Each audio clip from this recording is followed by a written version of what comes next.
स्वराज मराठीमध्ये आपलं स्वागत आहे। सर्वसामान्यांचा आवाज, निर्भीड, बेधडक, स्वराज मराठी।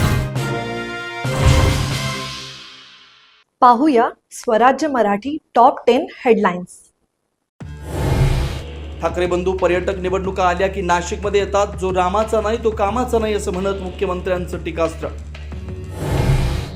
मुंबईकरांसाठी युतीच्या घोषणांचा पाऊस, मुंबई झोपडपट्टी मुक्त, कचरा मुक्त आणि खड्डे मुक्त करण्याचं आश्वासन, पाणी टंचाई दूर करण्याचा फडणवीस आणि शिंदेंचा वचननामा। मुंबईमध्ये 30 ते 35 लाख परवडणारी घर बांधणार, मुंबई बाहेर गेलेला मराठी माणूस परत आणणार, युतीच्या वचननाम्यामध्ये आश्वासन। तर बेस्ट बसमध्ये महिलांसाठी 50% सवलत देण्याचंही वचन। तुमचं मत शिवसेनेला की रशीद मामूला, संभाजीनगर मधल्या सभेतून एकनाथ शिंदेंचं नाव न घेता उद्धव ठाकरेंवर घणाघात। हिंदू मुस्लिम न करता भाजपने एकतरी निवडणूक लढवून दाखवावी, 1 लाख रुपये देणार उद्धव ठाकरेंचं चॅलेंज। तर माझं भाषण ठाकरेंना दाखवा आणि 1 लाख रुपये आणून द्या, फडणवीसांचा पलटवार। लाडकी बहीण योजनेचा हप्ता निवडणुकीच्या नंतर द्या, काँग्रेसची निवडणूक आयोगाला पत्रांच्या माध्यमातून मागणी। लाडक्या बहिणीचे पैसे थांबणार नाहीत, फडणवीसांचं स्पष्टीकरण।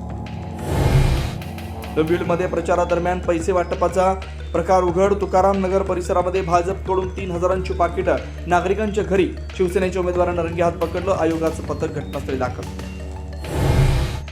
जिल्हा परिषद पंचायत समिती निवडणुकीचे भवितव्य उद्या सर्वोच्च न्यायालयात ठरणार, उद्या होणार महत्त्वपूर्ण सुनावणी।